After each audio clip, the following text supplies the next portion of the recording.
Dilansir situs kebudayaan Kemendikbud, Bung Karno diasingkan ke Bengkulu setelah sempat dijebloskan ke penjara Sukamiskin di Bandung. Kemudian Bung Karno ditangkap lagi pada 29 Desember 1929 bersama dua tokoh lainnya, Mas Kun Supriyadinata dan Gatot Mangkupraja. Setelah Bung Karno bebas, pemerintah Belanda saat itu memutuskan untuk mengasingkan Bung Karno ke tempat lain yang jauh lebih terpencil dan sulit diakses. Setelah sempat diasingkan ke ND Nusa Tenggara Timur, Bung Karno kemudian dipindahkan ke Bengkulu pada 1938. Selama di Bengkulu, Bung Karno tinggal di sebuah rumah milik pengusaha Tionghoa. Rumah tersebut berada di Kelurahan Anggut Atas, Kota Bengkulu, yang sekarang kita kunjungi ini. Dilansir detik.com, rumah ini ditemukan sendiri oleh Bung Karno ketika pertama kali datang ke Bengkulu dalam mencari tempat tinggal. Bung Karno menempati rumah tersebut selama kurang lebih 4 tahun hingga 1942. Di sana, Bung Karno sempat tinggal bersama istrinya, kala itu Inggit Garnasih, serta anak angkatnya Ratna, Juami, dan Hanafi. Di Bengkulu ini pula, Bung Karno disebut mengenal sosok Fatmawati yang kemudian menjadi istrinya pada tahun 1943. Selama diasingkan di Bengkulu, Bung Karno tetap menunjukkan kegigihannya dalam menyuarakan perjuangan demi kemerdekaan Indonesia. Bung Karno banyak membaca buku, memotivasi masyarakat setempat, merenovasi masjid yang ada di Kelurahan Bajak, nanti kita akan ke sana, hingga membuat grup pertunjukan bernama Monte Carlo. Bung Karno membuat kelompok pertunjukan musik dan drama itu dengan tujuan untuk menarik pemuda dan menanamkan nilai-nilai nasionalisme melalui musik dan drama. Dia juga banyak berinteraksi dan bangun diskusi dengan para tokoh agama, khususnya jajaran pemimpin Muhammadiyah Bengkulu. Mengutip situs Kementerian PA PNRB, rumah pengasingan Bung Karno di Bengkulu memiliki arsitektur perpaduan antara Eropa dan Cina. Dengan luas area total kediaman tersebut mencapai 4.813 meter persegi. Luas bangunan rumahnya sendiri mencapai 162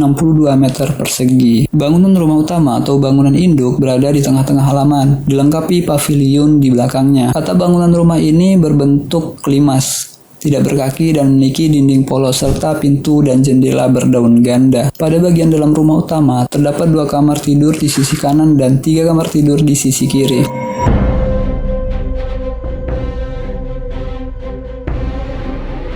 Selain itu, di bagian kanannya terdapat bangunan yang terdiri atas 5 petak yang memanjang ke belakang. Bangunan tersebut memuat kamar mandi, gudang, dan dapur. Dan di belakang rumah juga terdapat sebuah sumur tua. Menurut warga setempat, konon air dari sumur itu dapat membuat wajah seseorang awet muda. Selain itu, air sumur tersebut juga dipercaya bisa mendatangkan jodoh loh, gengs. Ayo lo yang jomblo, boleh nih kesini.